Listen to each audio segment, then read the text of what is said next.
नमस्कार सांग मैंने आपण मानू समस्त मो स्टोरी चैनल स्वागत। चलतु कहानी शुणा कहल बौल किए तो बरर दशम भाग पूर्व भाग गुड़िक जदि शुणी ना जल्दी जल्दी शुणी नियंतु।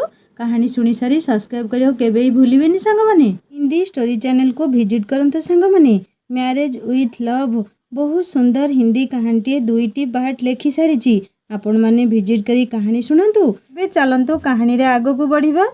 मानस बाबू आउ थे मिनी आड़े अनुराग भरा चाहाणी रे चाही बगीचारू बाहरिबा पूर्वरु कहले, मिनी मु ताहले आसुची। मिनी भाबुची आसुची आसुची केते थर हेलेनी बिचरा डाक्तर बाबूटा। मिनी ओठरे फुटी उठिला चेन्नाई हस। मानस बाबू बगीचा छाड़ू छाड़ू भाबुथिले हौ केते हसुच जे फुलेई शेफाली मोर। मिनी आउ तनु मानस बाबू को विदाय देई पुणी थरे बगीचार सेई फूल गछ छाईरे बसी पड़िले। पवन रे मन मोहक सुगंध संचरी जाउछि जेमिति मधुर तानरे किए जेमिति मिलन झंकार कानरे तोलुछि। तनु नीरवता भांगी कहला, मिनी या परे आगो को भाबिछु किछि? पियुषा कौन केबे राजी हेबे एई प्रस्ताव रे? मिनीर मनरे उठुथिबा खुशीर जुआर तनुर कथारे जेमिति भट्टा पकई देला। से टिके उदास होई कहला, तनु से सबु किछि मु चिंता करिनी केबे। बापा राजी हेबे कि नहीं से विषय केबे भी चिंता करिनी। सबुकु माप तौल करी कौन भल पाई हुए सेटा तो गोटे स्वर्गीय अनुभूति। मरु सम जीवन रे भी पद्म फुटेई जाए। से मते भल लागंती। से पाखरे थिले लागे जीवन रे आउ किछि दुख नहीं, किछि पाइबार अभिप्सा नहीं। एतिकी कौन यथेष्ट नुह जानिबाकू ए निश्चय मन सह मनर संपर्क। को कालरू जन्मरू बोधे जोड़ीछंती माँ दुर्गा। सेठी केमिति भाबिबी बापा हाँ कहिबे कि नहीं। मिनी सतरे तू तांकु निजठु भी अधिक भल पाउछु। हेले असुविधा कौन जानिछु? आमे जो परिवार जन्म होइछु सेठी केही मन हृदय मनीष पणिया को बुझेनी लो। वंश परंपरा धन संपत्ति ए सबु हेउछि सुखर परिमापक। आउ निजर खानदानी अहंकार बिचरा निरीह हृदयटी बळी पड़ी जाए। निज झिय तो हीरा होई जाए। ना ना तनु मु मानस बाबूंको देहरे टिकिए भी आँच आसीबाकू देबिनी। बापा काहींकि राजी हेबेनी? से जने सुंदर उच्च शिक्षित डाक्तर। हाँ परिवार तांकर आम परि नुह। सेठी तो असुविधा मिनी। वंश आभिजात्य एमानकर खाली दरकार। रुद्र भाईंको बाहाघर को देखुनु तांक निज सांग झिय सहित करिबाकू जाउछंती। मु जानिछि रुद्र भाईंको जमा सेठू बाहा हेबाकू इच्छा ही नहीं। छाड़ तनु ए संपर्क माँ दुर्गांक मंदिर रे तांक आगरे ही अयमारंभ होइछि। से निश्चय जहा करिवे भल ही करिवे। तू मोस काली आम घर को चाल ना तनु क्लास सांगरे आसीबा दुहे। आउ तो 15 दिन रहिला भाईर बाहाघर को। नाई रे मिनी बहुत प्रोजेक्ट मोर ब्रेक अछि। सरिले मु निश्चय आसी जिबी। एबे काहींकि कबाब रे हड्डी हेबी कहिलु। दुही दिहुंकु भलरे जानिबाकू चेष्टा कर आग। हाँ आउ तांको ऊपरे रागिबुनी अजथारे। तू बहुत भल पिला सिए। दुहे बहुत समय सेई बगीचारे बीतेई घर को फेरी आसिले। राति रे मिनी आजी टिके शांति रे सोइबाकू बाहरिला बेलकू फोन रिंग हैला। मिनी सौ सौ कहला, तनु किए फोन करुचिलो? तू कथा हो उठेई। मु सोउछि गुड नाइट। तनु फोन उठेई कहला, हेलो तनु मु कहूछि डाक्टर मानस। आपण कहउछंती हेले मिनी तो सोइलाणी। मिनी जेमिति जानिला फोन मानस बाबू करिछंती बोली से उठी जाई फोन धरी हाँ कहिबा बेलकू से फोन रखिदेले। देखिलु तनु केते राग। आउ कौन ना मु रागी जाउछि कुआडे। मिनी भी मुहा छिंचाड़ी आसी सोइबाकू चेष्टा कला। ता परदिन सकाळ मिनी घर को आसिया पई रेडी हैला। बाहरे घरु गाड़ी नहीं ड्राइवर अपेक्षा करिछि। माई कहले, अरे मिनी एमिति आसिल पुणी 2 दिन न रहुनु चली जिया पई गाड़ी भी डाकी देलणी। माई मु तनु पाखकू गोटिए जरूरी कामरे आसीथिली। एबे रुद्र भाईर बाहाघर पई घरे बहुत काम अछि। तनु को भी मु डाकुथुली सांगरे जिया पई। से किंतु आसुनी मो सह। मिनी घर को आसीबाकू बाहरिला। गाड़ी चलीछि प्रहराजपुर अभिमुखे। रास्तारे सेई मामू घर बगीचा को अनेइला मिनी। एई बगीचा तो साक्षी तार आउ मानस बाबूंकर प्रीति स्वाक्षरर। मिनी मन आउ देह को बगीचा भितरु झलकाए पवन छुई गला। जेमिति कालीर सेई मिठा स्मृतिर कियदंश ताकू आउ थरे रोमांचरे जाबुड़ी धरिला। से अभिभूत हैला मानस बाबूंको प्रीतिभरा स्वप्न रे। गाड़ी दंड पड़िया रे पहुँचला। ମିନି ଡ୍ରାଇଭରକୁ କହିଲା, କାକା ତମେ ଯାଅ, ମୁଁ ଆସିବି ପରେ କିଛି କିଣିବାର ଅଛି ମୋର। ହଉ ମା, ମୁଁ ବି ଆଉ ଥରେ ଟାଉନ ଆଡ଼େ ଯାଉଛି, ତମ ବାପାଙ୍କ ସାଙ୍ଗ କିଏ ଆସିବାର ଅଛି। ମିନି ଗାଡ଼ିରୁ ସିଧା ହସ୍ପିଟାଲ ଆଡ଼କୁ ପାଦ ବଢ଼େଇଲା। ଘଣ୍ଟା ଦେଖିଲା, ହଁ ସେ ନିଶ୍ଚୟ ଏବେ ଏଇଠି ଥିବେ। କାଲି କ'ଣ ପାଇଁ ଫୋନ୍ ରଖିଦେଲେ? ହଉ ଆଜି ବୁଝୁଛି ଖବର ତାଙ୍କର। ମିନି ଧୀର ପାଦରେ ହସ୍ପିଟାଲ ଭିତରେ ପଶି ଡାକ୍ତରଙ୍କ କେବିନ୍ ଭିତରକୁ ଅନେଇଲା। କେହି ପେସେଣ୍ଟ ନାହାନ୍ତି ଏବେ। ମହାଶୟ ଏଆଡ଼କୁ ପଛ କରି କ'ଣ ପଢ଼ିବାରେ ବ୍ୟସ୍ତ ଅଛନ୍ତି। ମିନି ଖୁବ୍ ଧୀରେ ଧୀରେ ଯାଇ ତାଙ୍କ ପଛରେ ଛିଡ଼ା ହେଲା। ସେ କିନ୍ତୁ ପଢ଼ାରେ ଖୁବ୍ ମଜି ଯାଇଥିଲେ ସେ ପଢ଼ାରେ। ମିନି 2 ମିନିଟ୍ ଠିଆ ହେଲା ବାହାରେ। ମନେ ମନେ ଭାବୁଛି ମିଛୁଆ ଲୋକଟା ଆଉ। କ'ଣ କହିଲେ ନା 5 କିଲୋମିଟର ଦୂରରୁ ତାଙ୍କୁ କୁଆଡ଼େ ସେଫାଳିର ବାସ୍ନା ହୁଏ ବୋଲି। ଆଉ ଏବେ ସେ ଏତେ ପାଖରେ କେତେବେଳୁ ଠିଆ ହୋଇଛି ବାବୁଙ୍କୁ ଜଣା ବି ପଡ଼ୁନି। ମାନସବାବୁ ସେମିତି ବହି ପଢ଼ୁ ପଢ଼ୁ ପଛକୁ ନ ଦେଖି କହିଲେ, ବାଃ କି ବାସ୍ନା ମୋ ସେଫାଳିର, ଆଜି ମନ ଖୁସି ହୋଇଗଲା ଆଉ। ଆହା। ମିନି ଚିନ୍ତାରେ ପଡ଼ିଲା। ସେ ଆସିଛି ବୋଲି ଜାଣିଲେ ନା ଏମିତି ଖାଲି କହୁଛନ୍ତି ସେଫାଳି, ମୋ ସେଫାଳି ତ ତମ ବାସ୍ନା ମତୁଆଲା କରେ ମତେ ଏମିତି ବେଳ ଅବଳରେ। ଆଉ ତମେ ଭାବି ବସ ଆଉ କିଛି। ତମେ କେବେ ଆସ ପବନର ପାଲିଙ୍କିରେ, କେବେ ଆସ ଜୋଛନାର ଜୁଆରରେ, ଆଉ କେବେ ଆସ ଦଣ୍ଡ ପଡ଼ିଆରୁ ଖୁବ୍ ସନ୍ତର୍ପଣରେ, ମୃଦୁ ପାଦ ପାତରରେ। ଆଚ୍ଛା ତାହେଲେ ସେ ଏଇଠି ତାଙ୍କ ପଛରେ ଠିଆ ହୋଇଛି ବୋଲି ସେ ଜାଣି ଯାଇଛନ୍ତି। ନହେଲେ ଏମିତି କବିତାର ସୁଅ କାହିଁକି ଛୁଟୁଥାନ୍ତା। ମିନି ଆଉ ଟିକେ ଆଗେଇ ଯାଇ ପଛରୁ ତାଙ୍କ କାନ୍ଧରେ ମୁହଁ ରଖି ପଚାରିଲା, କ'ଣ ପାଠ ପଢ଼ୁଛ ନା କବିତା ଆବୃତ୍ତି କରୁଛ? ସେ ବୁଲି ପଡ଼ି ମିନିର 2 ହାତ ଟାଣି ତାକୁ ନିଜ ସାମ୍ନାକୁ ଆଣି କହିଲେ, ସେତେବେଳୁ ଆସି ପଛରେ କାହିଁକି ଠିଆ ହୋଇଥିଲ? ତମେ କ'ଣ ଭାବିଲ ମୁଁ ଜାଣିନି ବୋଲି? କହିଥିଲି ପରା ମୋ ସେଫାଳିର ବାସ୍ନା ମତେ 5 କିଲୋମିଟର ଦୂରରୁ ବାସ୍ନା ମହକାଇ ଦିଏ ବୋଲି। ମିନି ଟିକେ ଲାଜେଇ ଯାଇ କହିଲା, ଧେତ୍, ସବୁବେଳେ ଖାଲି ମଜା ତମର। ମୁଁ ଯାଉଛି ଏବେ ଏଠାରୁ। ହଁ, ସରପ୍ରାଇଜ୍ କ'ଣ କୁହ ନା। ଏଇଠି କ'ଣ କହିବି, ଘରେ ଗଲେ ନା କହିବି? ମୁଁ ଯାଉଛି ତାହେଲେ, ଆଗ ଦେଖିବି କ'ଣ ସରପ୍ରାଇଜ୍ ବୋଲି। କିଛି ଲାଭ ହେବନି ମିନି। ମୁଁ ଗେଷ୍ଟ ହାଉସ୍ ଚାବି ଚେଞ୍ଜ କରିଦେଇଛି, କାରଣ ଆଜିକାଲି ଗୋଟିଏ ଚୋରଣୀର ଉତ୍ପାତ ଖୁବ୍ ବଢ଼ିଗଲା ତ ସେମିତି କରିବାକୁ ପଡ଼ିଲା ମତେ। ମିନିର ରାଗ ପଞ୍ଚମକୁ ଉଠିଗଲା। ସେ ରାଗି ଯାଇ ମାନସବାବୁଙ୍କୁ ଥରେ ଚାହିଁ ଦେଇ ବାହାରି ଆସିଲା ତାଙ୍କ କ୍ୟାବିନ୍ରୁ। ସେ ପଛରୁ ଡାକୁଥିଲେ, ଏ ମିନି ଶୁଣ ତ। ଆରେ ମିନି ଶୁଣ ମୋ କଥା ଟିକେ। ଚାଲିଗଲା ରାଗିକି ଆଉ। ହେଲେ ମିନି ଏତେ ଜୋର ରାଗି ଯାଇଥିଲା ଯେ ତାଙ୍କ କଥା ତା କାନରେ ବାଜୁ ନଥିଲା। କ'ଣ କହିଲେ ସେ? ଚୋରଣୀ? ମୁଁ କାଳେ ଚୋରଣୀ? ଚାବି ଚେଞ୍ଜ କରିଦେଲେ ସେ ତାଙ୍କ ରୁମ୍ ଭିତରେ କେତେବେଳେ କେମିତି ପଶି ଯାଉଥିଲା ବୋଲି। ତଥାପି କାହିଁକି ତାର ବିଶ୍ୱାସ ହେଉନଥିଲା, ମନ ମାନୁନଥିଲା ତାର। ସେ ସେଇ ରାସ୍ତାରୁ ଜଲ୍ଦି ଯାଇ ଗେଷ୍ଟ ହାଉସର ଚାବି ଚେକ୍ କରିନେଲା। ଆରେ କେଡ଼େ ବଦମାସ ଲୋକ କେଜାଣି ଇଏ। ମିଛରେ କହିଦେଲେ ଚେଞ୍ଜ କରିଛନ୍ତି ବୋଲି ଚାବି। ହେଲେ ସେଇ ତାଙ୍କରି ହବେଲିରୁ ଯୋଉ ତାଲା ଦେଇଥିଲେ ସେଇଟା ହିଁ ତ ଅଛି। ମିନି ଭାବିଲା, ଆଚ୍ଛା ଏବେ ଦେଖ ବହୁତ ହେଉଛ ଡାକ୍ତର ବାବୁ ତୁମେ। ମିନି ଏତେ ଶୀଘ୍ର ଫେରି ଆସିଥିବା ଦେଖି କୁନ୍ତି କହିଲା, ଦିଦି ଏତେ ଶୀଘ୍ର ଫେରି ଆସିଲ ଯେ? ମାଇଁ କ'ଣ ଦୁଧ ଭାତ ଖାଇବାକୁ ଦେଲେନି କି ତୁମକୁ? କାହିଁ ତୋର କ'ଣ ଅସୁବିଧା ହେଲା କି ମୁଁ ପଳେଇ ଆସିଲି ତ? ନାଇଁ ଯେ, ଡାକ୍ତରବାବୁ ପଚାରୁଥିଲେ ତ ସେଇଥିପାଇଁ। କ'ଣ ପଚାରୁଥିଲେ ସେ? ତମେ କୁଆଡ଼େ ଯାଇଛ ଆଉ କେବେ ଆସିବ ବୋଲି। ଦିଦି ଲକ୍ଷ୍ୟ କଲା ଯିବାବେଳେ ଦିଦି ଖୁବ୍ ଦୁଃଖୀ ଥିଲେ, ଆଉ ଫେରିଛନ୍ତି ମନରେ ଅନେକ ଖୁସିର ପସରା ଧରି। କୁନ୍ତି ମନେ ମନେ ଭାବୁଛି, ଏମିତି କ'ଣ ମିଳିଗଲା କି ମାମୁଁ ଘରେ ଦିଦିଙ୍କୁ। ମିନି ଦେଖିଲା ହବେଲି ପୁରା ବାହାଘର ପାଇଁ ଗୋଟିଏ ସୁନ୍ଦର ନାୟିକା ପରି ସଜେଇ ହୋଇଛି। ନୂଆ ରଙ୍ଗରେ ଜଗମଗ ହେଉଛି। ହଁ, ଜମିଦାର ବାବୁଙ୍କ ପୁଅର ବାହାଘର ତ ଏମିତି ସାଜସଜ୍ଜା ତ ସାଧାରଣ କଥା। ମିନି ମନେ ମନେ ମାନସବାବୁଙ୍କ କଥା ଭାବି ଖୁବ୍ ହସୁଛି। ରୁହ ପ୍ରେମିକ ପ୍ରବର, ତମରି ମଜାରେ କହିଥିବା ମିଛ ତମକୁ ହିଁ ଭାରି ପଡ଼ିବ କେମିତି। ମିନି ଆଉ ଗେଷ୍ଟ ହାଉସ୍ ଆଡ଼େ ଗଲାନି କି ଛାତ ଉପରକୁ ବି ଆସିଲାନି।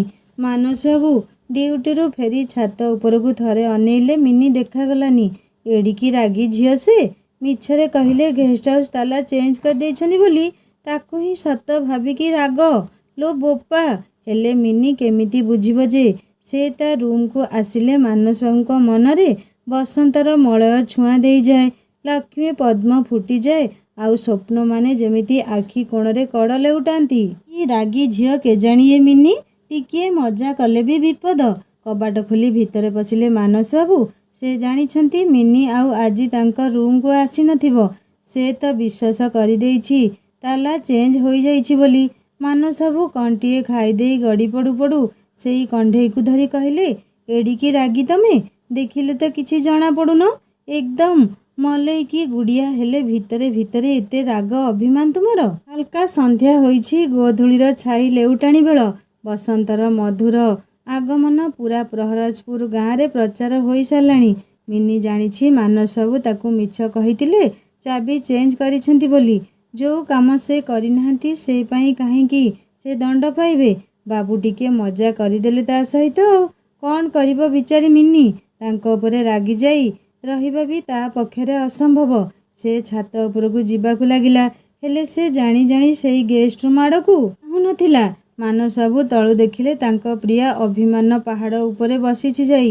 ସେ ଆଉ କ'ଣ କରିବେ, ତାଙ୍କ ଆଡ଼କୁ ଅନଉ ବି ନାହିଁ ସେ, ଇସାରା ବି କରିବା ସମ୍ଭବ ନୁହଁ। ମିନିର ମନ କ'ଣ ଏମିତି ମିଛ ରାଗ ଅଭିମାନ ପାଇଁ ରାଜି ଅଛି। ସେ ଏଥର ଦେଖିବାକୁ ଚେଷ୍ଟା କଲା ତଳକୁ। ମାନସ ବାବୁଙ୍କ ଆଖି ସହ ଆଖି ମିଶିଗଲା ତାର। ମାନସ ବାବୁ ଇସାରାରେ କହିଲେ, ସରି ସରି ମିନି। ମିନି ଭାବୁଛି ଆହା ବିଚରାଟା, ଯୋଉ କାମ କରିନାହାନ୍ତି ତା ପାଇଁ ବି ସେ ଭୁଲ ମାଗୁଛନ୍ତି। Show sweet. ମିନି ମିଛରେ ମୁହଁ ବୁଲେଇ ହସିବାରେ ଲାଗିଲା। ଭାବୁଛି ଆଉ ଏମିତି ମିଛ କେବେ କହିବନି ତମେ ମୋତେ। ମିନି ଖୁବ୍ ଶୀଘ୍ର ତଳକୁ ପଳେଇ ଆସିଲା। ଭାବିଲା ନା, ଆଉ ବିଚରାକୁ ହଇରାଣ କରିବା ଉଚିତ ନୁହଁ।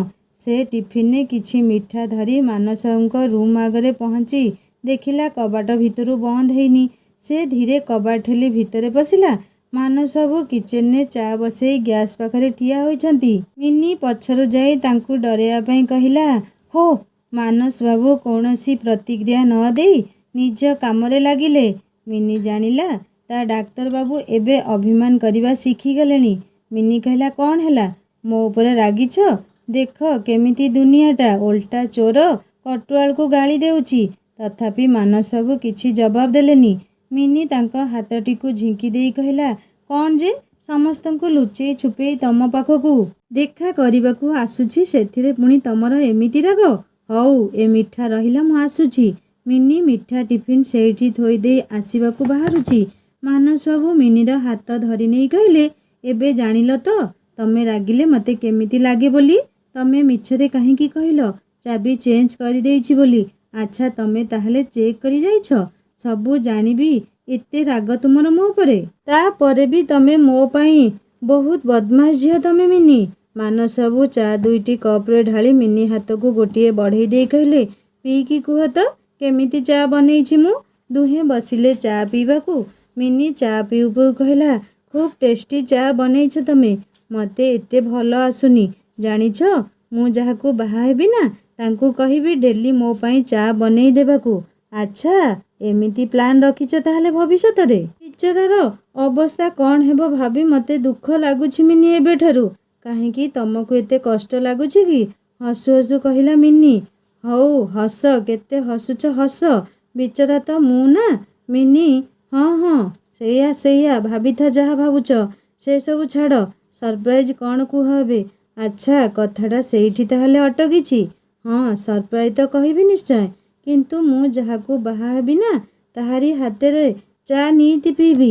ସେ ଚା ପଛେ ଯେତେ ଖରାପ ଟେଷ୍ଟ ହୋଇଥାଉ, ବୁଝିଲ କି ନାହିଁ। ହଉ ହଉ ଠିକ୍ ଅଛି, ବିନା ଟେଷ୍ଟର ଚା ପିଇବ, ମୋର କ'ଣ ଯାଉଛି। କିଏ ମନା କରୁଛି କି। ସରପ୍ରାଇଜ୍ କ'ଣ କୁହ ଏବେ। ରୁହ ଚା ଶେଷ କରିବାକୁ ତ ଦିଅ। ଏମିତି ଛାନିଆ କ'ଣ ପାଇଁ। ଘରକୁ ଗେଷ୍ଟ ଆସିବା ଆରମ୍ଭ ହୋଇଗଲେଣି। କିଏ ମୋତେ ଏଇଠି ଏମିତି ତମ ସହ ଦେଖିଲେ ନା।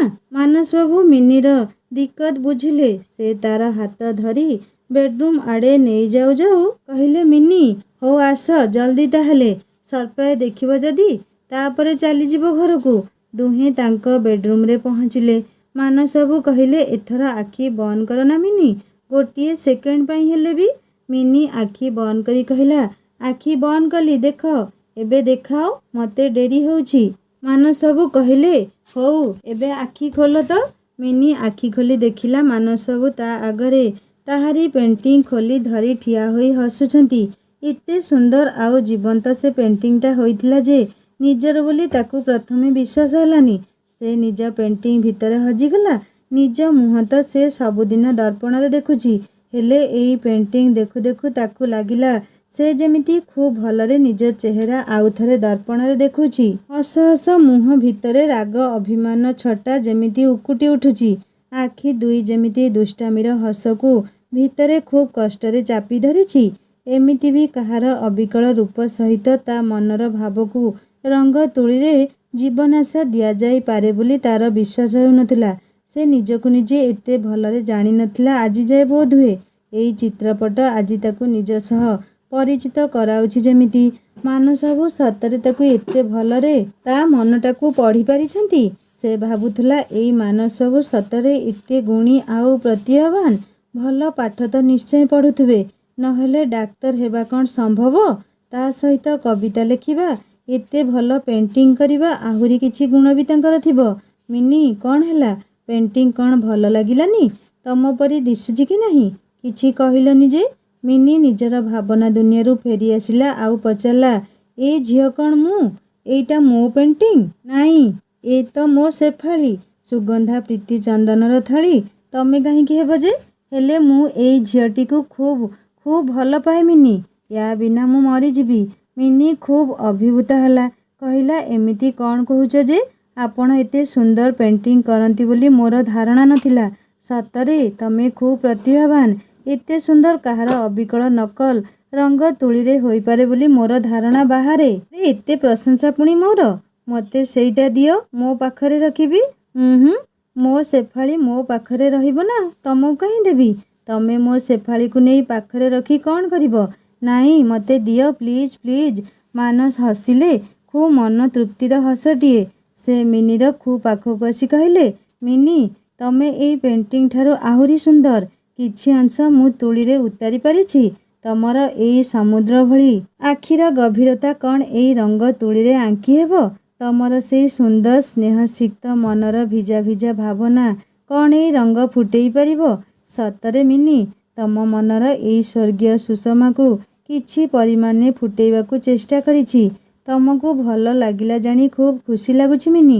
ମିନି ନିଜର ଏତେ ପ୍ରଶଂସା କେବେ ମାନସବାବୁଙ୍କ ମୁହଁରୁ ଶୁଣିବ ବୋଲି ଭାବିନଥିଲା। ଆଖିରେ ତାର ଜକେଇ ଆସିଲା କୃତଜ୍ଞତାର ଲୁହ ଦୁଇ ଧାର। ସେ ନିଜକୁ ନିଜ ଭିତରୁ ଯେମିତି ବାହାରି ଯାଉଥିବାର ପାଇଲା। ସେ ଦୁଇ ହାତରେ ମାନସବାବୁଙ୍କୁ ଥରେ ନିଜ ଆଲିଙ୍ଗନରେ ଜାବୁଡ଼ି ଧରି କହିଲା, ବହୁତ ଭଲ ପାଏ ଏ ମିନି ତମକୁ। ତମ ଶେଫାଳୀର ବାସ୍ନା କେବଳ ତମ ପାଇଁ। ଏ ରାଧାର ମନ କେବଳ ତମ ପାଇଁ। ଏ ମନ କୁଞ୍ଜରେ କେବଳ ତମରି ବଂଶୀଧ୍ୱନି ମୋତେ ଶୁଣାଯାଏ। ଉଦାସ ମନରେ କେବଳ ତମରି ଭାବନା ଖୁସିର ସମ୍ମିଳନ ହୋଇ ମୋତେ ଛୁଇଁଯାଏ, ଆଉ ସବୁ ଦୁଃଖ କଷ୍ଟକୁ କୁଆଡ଼େ ଦୂରକୁ ନେଇଯାଏ। ତମ ବିନା ଏ ମିନିର ସତ୍ତା ନାହିଁ। ଏତିକି କହି ସେ ଆଖି ପିଛୁଳାକେ ପେଣ୍ଟିଂଟି ଧରି ତାଙ୍କ ରୁମ୍ରୁ ହବେଲିକୁ ଦୌଡ଼ିଲା। ମାନସବାବୁ ଖୁବ୍ ଅନୁରାଗର ସହ ଡାକୁଥିଲେ, ମିନି ଶୁଣ। କୁଆଡ଼େ ଯାଉଛ? ଶୁଣ ତ ମୋ କଥା ଟିକେ। ମାନସବାବୁ ଭାବୁଛନ୍ତି ଏଇ ମିନି ପୂରାପୂରି ପାଗଳିଟିଏ। କେତେବେଳେ କ'ଣ କହି କେଜାଣି? ସେତେବେଳକୁ ସେ ହବେଲି ପହଞ୍ଚିଗଲାଣି କହିଲେ ଚଳେ। ଆବେଗରେ ସେ ଆଜି ନିଜକୁ ଦର୍ପଣରେ ଦେଖି କହୁଛି, ମିନି, ତୁ ଗଲୁ ଏବେ ପୂରାପୂରି ଲୋ। ପେଣ୍ଟିଂଟି ନେଇ ସେ ନିଜ ରୁମ୍ର କାନ୍ଥରେ ଟାଙ୍ଗି ଦେଇଥିଲା। ନିଜ ଛବି ଭିତରେ ସେ ଯେମିତି ମାନସବାବୁଙ୍କ ପ୍ରତିଛବି ଖୋଜି ପାଉଥିଲା। ସେ ନିଜ ଆଖି ଭିତରେ ଯେମିତି ଦେଖୁଥିଲା ମାନସବାବୁ ତାକୁ ଖୁବ୍ ପ୍ରୀତିଭରା ଆଖିରେ ଦେଖୁଛନ୍ତି। ନିଜର ପେଣ୍ଟିଂ ତାକୁ ଆହୁରି ନିଜର ଲାଗିଲା ଏବେ।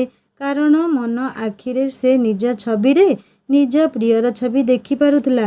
ମିନି ଏବେ ଯେମିତି କୋଉ ସ୍ୱପ୍ନ ଇଲାକାରେ ବୁଲୁଥିଲା। କୋଉ ଅପହଞ୍ଚ ରାଜ୍ୟରେ ସେ ବିଚରଣ କରୁଥିଲା ତା ପ୍ରିୟ ମଣିଷ ସହ। ହବେଲିର ତଳ ଖଞ୍ଜାରେ ବାହାଘର ପାଇଁ ସବୁ କିଛି ବ୍ୟବସ୍ଥା ଚାଲିଛି। ଖୁବ୍ ଭବ୍ୟ ବାହାଘର ପାଇଁ ଖୁବ୍ ଆଡ଼ମ୍ବର ବ୍ୟବସ୍ଥା ଚାଲିଛି।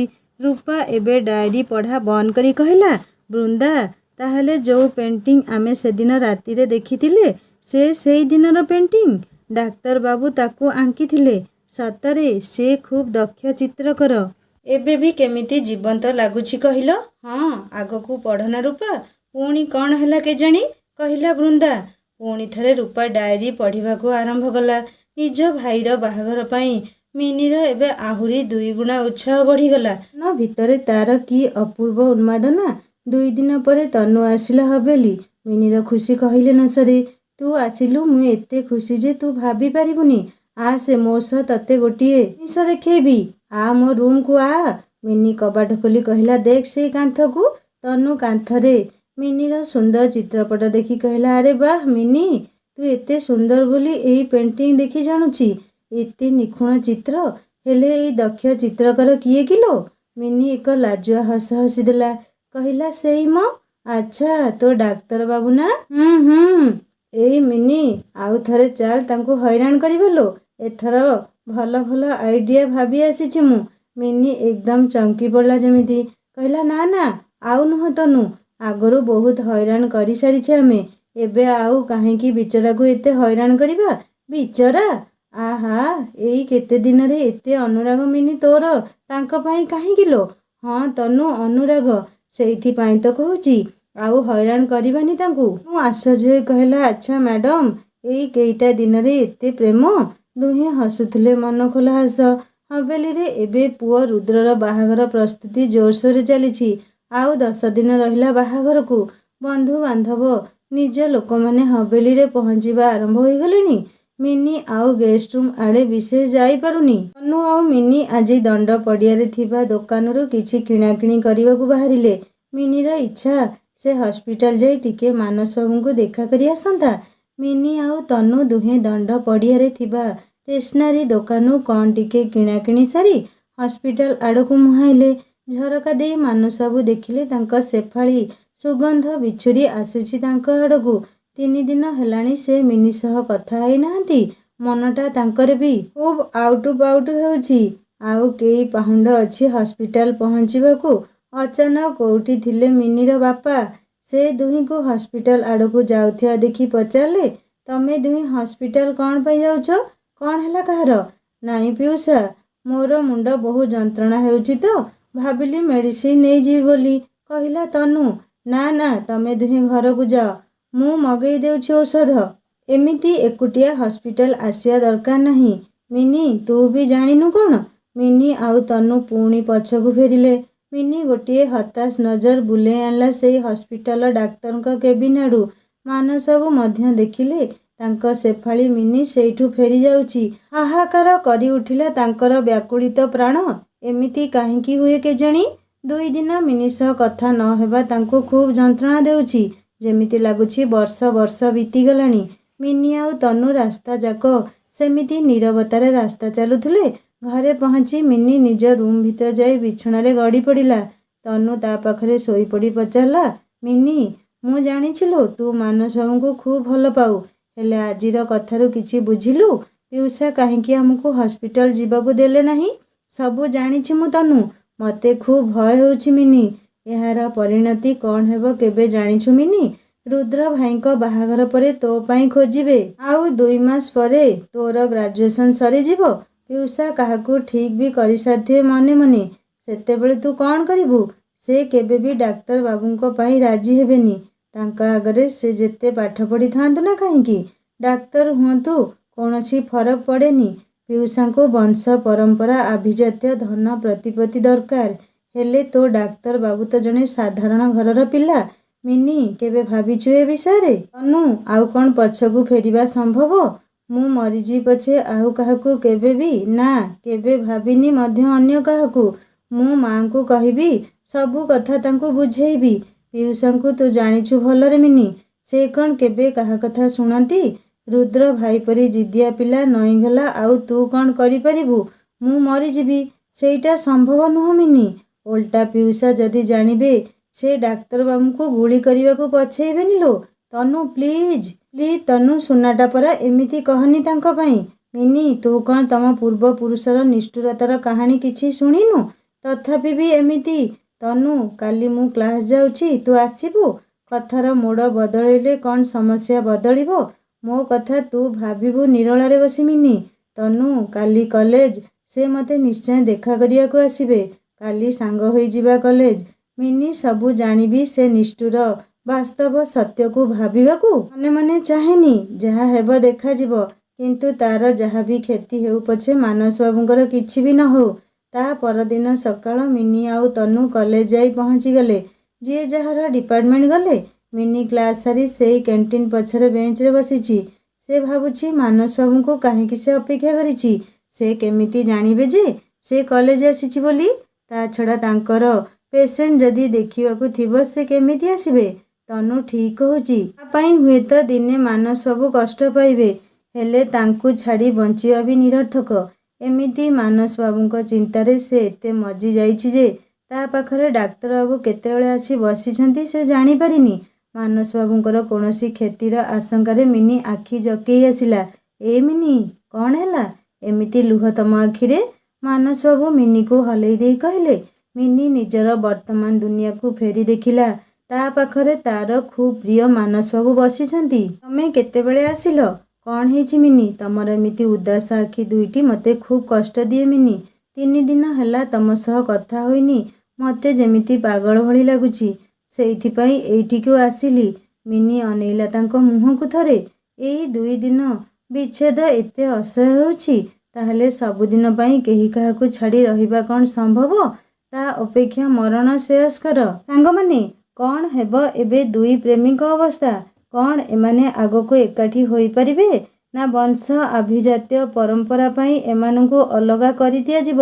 କାହାଣୀ କେମିତି ଲାଗିଲା ମୋତେ କମେଣ୍ଟ କରି ଜଣାଇବେ। ଯଦି ଭଲ ଲାଗିଥାଏ ସବସ୍କ୍ରାଇବ୍ କରି ବେଲ୍ ଆଇକନ୍ ନିଶ୍ଚୟ ଦବାଇ ଦେବେ। ଆପଣମାନଙ୍କ ସ୍ନେହ, ଶ୍ରଦ୍ଧା, ଭଲ ପାଇବା କମେଣ୍ଟ ଦ୍ୱାରା ଯାହା ବି ମୋ ପାଇଁ ଲେଖୁଛନ୍ତି ସେଥିପାଇଁ ମୁଁ କାହାଣୀ ଆଗକୁ ଲେଖିବାକୁ ସପୋର୍ଟ ମିଳୁଛି। ସାଙ୍ଗମାନେ, ଆପଣମାନଙ୍କୁ ବହୁତ ବହୁତ ଧନ୍ୟବାଦ। କାହାଣୀ ନେକ୍ସଟ ପାର୍ଟରେ ଶୁଣିବା କ'ଣ ହେଲା। କାହାଣୀ ଆଗକୁ ବହୁତ ଇଣ୍ଟରେଷ୍ଟିଂ ହେବ। ହିନ୍ଦୀ ଷ୍ଟୋରି ଚ୍ୟାନେଲକୁ ଭିଜିଟ୍ କରନ୍ତୁ ସାଙ୍ଗମାନେ। ବହୁତ ସୁନ୍ଦର କାହାଣୀ ପାର୍ଟ ବାଇ ପାର୍ଟ ଅପଲୋଡ଼ କରିଚାଲିଛି। କାହାଣୀ ଶୁଣି ସାରି ସବସ୍କ୍ରାଇବ୍ କରିବେ। ରହୁଛି, ଦେଖା ହେବା ନେକ୍ସଟ ପାର୍ଟରେ। ନମସ୍କାର, ଜୟ ଜଗନ୍ନାଥ।